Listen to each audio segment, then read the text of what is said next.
Salam əziz Masterclass izləyiciləri. Bir məlumat verim ki, bizdə silikon qəliblər də gəldi. Nə qədər istəyirsiniz say kifayət qədərdir və modellər də inşallah günü-günə artacaq. Hal-hazırda 20 modeldir.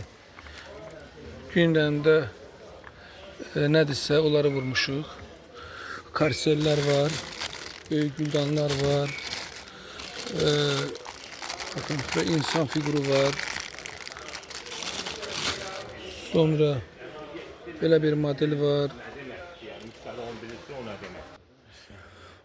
Böyük balaca modeller fərq eləmir, hamısından var.